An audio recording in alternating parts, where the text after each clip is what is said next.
বন্ধুরা জানো, গ্রামে গেলে মনে হয় পুরো গ্রামটা উঠিয়ে নিয়ে আসি। গ্রামটা না তো, মানে গ্রামের হাটটাকে উঠিয়ে নিয়ে আসি। এই যে দেখতে পাচ্ছ শাক, এটা একদম ক্ষেত থেকে তোলা সার ছাড়া মূলা শাক। হ্যাঁ, আমার তো মানে মাথা নষ্ট হয়ে যায় তাজা তাজা লকলকে মূলো শাক দেখে। তোমরা জানি না মূলা শাক অনেকেই খেতে চাও না, কিন্তু এটা আমার মারা বলতেন যে অম্ল, তারপরে গ্যাস, বিভিন্ন জিনিসে অনেক উপকার করে। আর মূলা শাক সাধারণত বিটা ক্যারোটিন শুনেছি যে ওটাও আছে। তারপরে ভিটামিন সি পরিপূর্ণ থাকে। শাকে তো থাকেই এগুলো, তো মূলো শাকে নাকি একটু বেশি থাকে। আর পেটের যাদের গ্যাসের সমস্যা আছে বা পেট পরিষ্কার হয় না, তাদের জন্য মূলা শাক অনেক উপাদেয়। আজকে আমার শাকময় জীবন। এই যে এদিকে দেখো, ওইদিকে তো মূলা শাক, আর এদিকে হচ্ছে গিয়ে এই চিংড়ি মাছ দিয়ে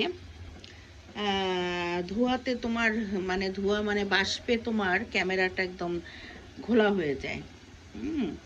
তো এখানে আবার আমি একটু তোমার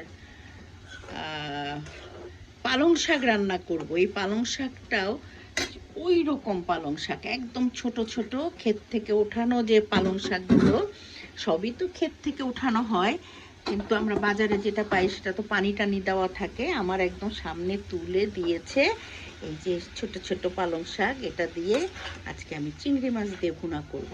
তাহলে কি হলো, এদিকে মূলো শাক, এদিকে পালং শাক, আরও আছে লাউ রান্না হবে, তারপরে তোমার মূলোর তরকারি রান্না হবে, তারপরে চিকেন রান্না হবে।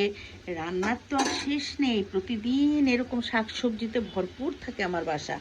এই শীত আসলে, শীত মানেই হচ্ছে সবজি খাওয়ার ধুম, সবজির সিজন, প্রচুর সবজি খাই আমরা। আর আজকে তো মানে কালকে গিয়েছিলাম বাড়িতে, তো ওখান থেকে আসার সময় এগুলো সংগ্রহ করেছি, খালি তাজা তাজা শাক সবজি। তারপরে তোমার ফুলকপি এনেছি, ক্ষেতের ফুলকপি, পাতাকপি, তারপরে তোমার ওই যে শালগম, অনেক সবজি এনেছি।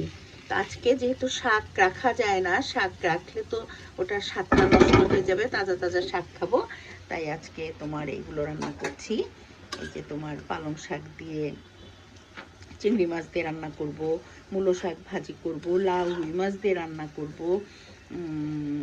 আমার সাহেব লাউ খুব পছন্দ করে, ওর জন্য প্রায়ই গেলেই, বাড়িতে গেলেই বলে লাউ আনো নাই, লাউ আনো নাই। ওর চেয়ে বেশি আমি বাড়িতে যাই, তো বাড়িতে গেলেই লাউ নিয়ে আসি। তো তোমরাও রান্না করো। আজকে শুক্রবার, শুভ ফ্রাইডে। তোমাদের জন্য অসংখ্য দোয়া, অসংখ্য ভালোবাসা রইল।